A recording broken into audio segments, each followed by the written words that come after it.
मीठ नाही, पीठ नाही, गॅस नाही, बनवणार कसं? तर त्यांना जेवण पोहोचवण्याची व्यवस्था वेगवेगळ्या ठिकाणी कार्यकर्त्यांना सांगितली, अधिकाऱ्यांना सांगितली आहे.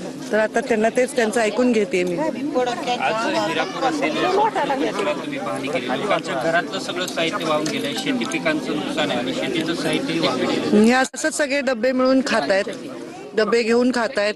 चटणी, लोणचं, जे काही कुणी अजून कुठून भाज्या आणल्या गेवराईवरनं, तालुक्याकडनं, असे सगळे जेवतात. बाबा एवढं नको मला जेवण.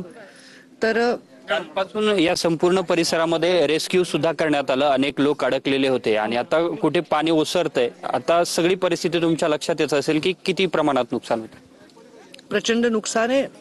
लोकांचा धीर वाढवण्यासाठी निसर्गाने केलेला हा आघात आहे. नदीने इतकं रौद्र रूप धारण केलं की आम्हाला काही करता आलं नाही, पण आम्ही त्यांच्यासाठी धावून आलेलो आहोत. प्रशासन स्वतः, कलेक्टर इथे आहेत, मी आहे, आमदार होते आत्ताच, सगळे पदाधिकारी आहेत. आम्ही त्यांच्या पाठीशी उभे आणि आम्ही मदत करणार आहेत शेतकऱ्यांचं जे काही नुकसान झालं त्यांना. धन्यवाद. आपल्यासोबत पंकजाताई होत्या. या बाजूला जर आपण संपूर्ण पाहिलं तर शेती पिकाचं अतोनात नुकसान झालंय, फळबागांचंही नुकसान झालंय आणि मंत्री पंकजाताई मुंडे यांच्यासोबत संपूर्ण जिल्ह्याचं प्रशासन सुद्धा या ठिकाणी आहे आणि या बांधावरती बसून जिल्हाधिकारी विवेक जॉन्सन आणि त्यांचे सर्व सहकारी जे आहेत ते जेव्हा